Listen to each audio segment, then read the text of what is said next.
வணக்கம், என் பேர் ஸ்ரீஹரி. நான் இப்போ வந்து automatic on off emergency light, ஆனால் இது ஆட்டோமேட்டிக் இல்லை, ஆன் ஆஃப் எமர்ஜென்சி லைட்டு தான்.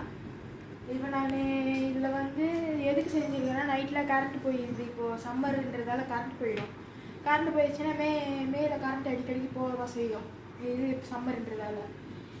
இப்போ வந்து நான் ஃபஸ்ட்டு மொபைல் சார்ஜர் மூலியமாகவும் அங்கே இருக்கிற மேலே இருக்கிற அந்த பாக்ஸ் உள்ளே தான் இருக்குது. நான் சும்மா சும்மா விளையாட்டுக்கு எழுதி வச்சுருக்கிறேன்.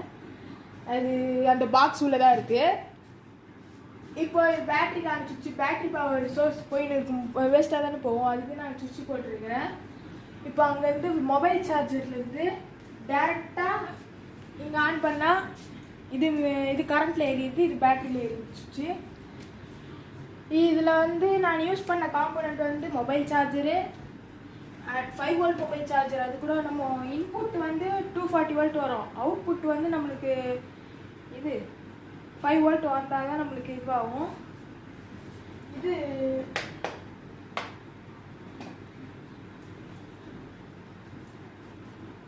இதுதான் 5 வோல்ட் ரிலே. இந்த ரிலே மூலியமாக தான் உங்களுக்கு சார்ஜ் ஆகி அது இது ரெடி ஆகி இதுவாகும். இதில் வந்து நான் டைரக்ட் இது கொடுக்கல, கரண்ட் மூலமாக வரது கொடுக்கல. இது பேட்டரி மூலமாக தான் போகும். இதுக்கு தான் இந்த பாக்ஸ், பேட்டரி மூலமாக போகிறது தான் இந்த பாக்ஸு. இது மொபைல் சார்ஜ் மூலமாக தான் அந்த சுவிட்ச் போட்டால் இது எரியும். இது 5 வோல்ட் ரிலே. மேலே இருக்கிறது டயாடு 114007. அப்புறம் 3 லித்தியம்-9 பேட்டரியை ஷால்ட்ரிங் வச்சிருக்கிறேன். இது போட்டால் அங்கே எரியும், அது இப்போ போட்டோன்னா எரியும்.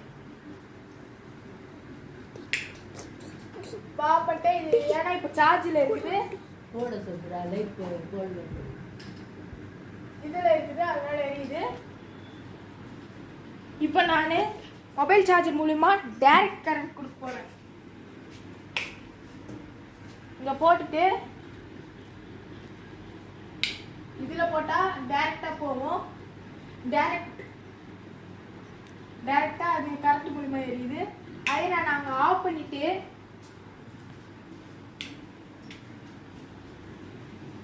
இங்கே போட்டோன்னா எரியாது, ஏன்னா அங்கே தான் தண்ணி ஒன்றும் இல்லை. ஏன்னா இங்கே நான் அங்கே இது இருக்குது, மொபைல் சார்ஜர் இருக்கிறதால இங்கே கரண்ட் வரல. அதனால் இதை ஆஃப் பண்ணிவிட்டு இதை போட்டால் எரியும். கேள்வி கூட கேட்கலாம், மொபைல் சார்ஜர் போட்டு கூட நம்ம பேட்டரி யூஸ் பண்ணலாமே கேட்டால் கூட போடலாம், அது மாதிரி கூட பண்ணலாம். மொபைல் சார்ஜர் போட்டு கூட சார்ஜ் ஏறிக்கிட்டே இருக்கும், பேட்டரியும் யூஸ் பண்ணலாம். அப்படி இல்லைன்னா பேட்டரியில் வேணாம், சார்ஜ் மட்டும் ஏறணும்னா நம்ம எலக்ட்ரிசிட்டியில் கூட யூஸ் பண்ணிக்கலாம். இதான் என்னோட கரண்ட் போச்சுன்னா பேட்டரி மூலமா யூஸ் பண்ணிக்கலாம். அதே நம்ம கரண்ட் இருக்கும்போது சார்ஜும் ஏற்றணும், லைட்டும் ஏறினோம்னா லைட்டும் போட்டுக்கலாம், சார்ஜும் ஏற ஆரம்பிச்சிடும் ஆட்டோமேட்டிக்காக. இது நான் செஞ்சது என்னென்னா சும்மா மினி இன்வெர்ட்டர்னா மினி லைட் இன்வெர்ட்டர். இது மொத்தமாக இந்த 3 பேட்டரி வச்சுக்கிறதால 7 ஹார்ஸ். ஒரு பேட்டரி வச்சா 2 ஹார்ஸ் எரியும். அது 2 பேட்டரி வச்சேன்னா 6 ஹவர் எரியும். 3 பேட்டரி வச்சேன்னா 7 ஹவர் எரியுது. 7 ஹவர் நான் அன்றைக்கி செக் பண்ணியே பார்த்தேன், 7 ஹவர் பர்ஃபெக்டாக எரியுது. நீங்கள் 4 ஹவர் போட்டால் சார்ஜரு 7 ஹவர் நிற்கிது. இதை ஒரு வாட்டி நான் போட்டு காமிச்சிடுறேன். இப்போ நான் மொபைல் சார்ஜர் போட்டிருக்கிறேன், சார்ஜ் ஆட்டோமேட்டிக்காக இங்கே ஏறி ஆஃப் பண்ணிட்டேன். இப்போ நான் ஆன் பண்ணுறேன். ஆன் பண்ணோன்னே இங்கே இண்டிகேட்டர் காமிக்குது பவர் போகுதுன்னு. பவர் போய் அங்கே சார்ஜ் ஆகுது. சார்ஜ் ஆகிட்டு சார்ஜ் ஆகும் போது கூட நம்ம இங்கே போடலாம், போட்டால் எரியும். அதே நீங்கள் இதில் போட்டால் கூட இது பவராக எரியும், பேட்டரியும் கரண்ட்டும் பவராக எரியும். அதனால் இது நான் ஆஃப் பண்ணிக்கிறேன், சார்ஜ் ஏறிட்டோன்னு. அதே நான் அங்கே ஆன் பண்ணி விட்டு கூட இங்கே போடலாம், போட்டால் இங்கே பேட்டரியில் ஏரியும். நான் இப்போ ஏன் இதில் பேட்டரின்னு எழுதியிருக்கிறேன், இது மின்சாரம்னு எழுதியிருக்கிறேன்னா தாத்தா பாட்டிக்கு புரியணும்னு நான் இதில் மின்சாரம்னு எழுதியிருக்கிறேன்.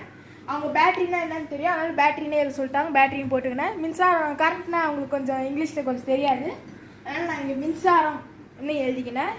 அதனால் அவங்களுக்கோசம் நான் இது ரெடி பண்ணி கொடுத்துருக்கேன். அவங்களுக்கோசம் தான் நான் ரெடி பண்ணது பேட்டரி. இப்போ இருட்டில் கரண்ட் போச்சுன்னா எரியத்துக்கு இது கொஞ்சம் யூஸ்ஃபுல்லாக இருக்கும். இந்த வீடியோவை பார்த்தவங்களுக்கு தேங்க்ஸ் ஃபார் வாட்சிங்.